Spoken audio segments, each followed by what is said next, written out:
जज सरपंच साहब भी जोन मम्मी चल रही तो कुशल सरपंच साहब रही यहाँ लिखा तो मम्मी को थाना में ना जाती है मुझे सरकार में ऐसे ही पैसा वाला ये प्रतिष्ठा वाला तीन दिन जब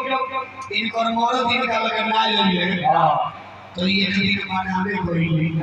की मनावे कोई तो कहता है कि सुनता नहीं हां एगो फिल्म बनावे का मन कर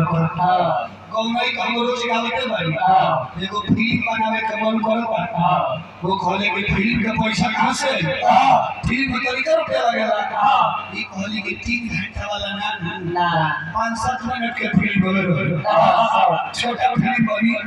5-7 मिनट के फिल्म रही भाई कर बहुत खुश हो गए कि भाई बहुत फिल्म बनाई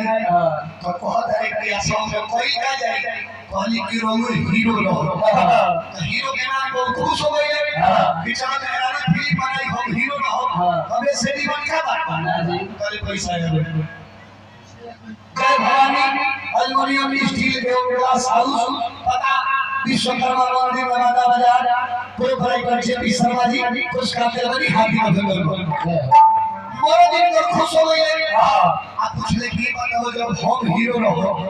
तो लोग का करे के पड़ी कहली के पूछो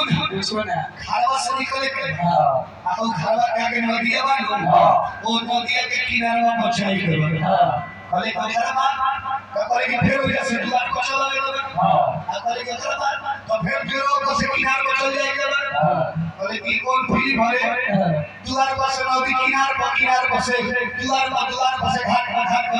ई कहली कि का काम फिल्म के नाम हो धोबी के कुत्ता घर के ना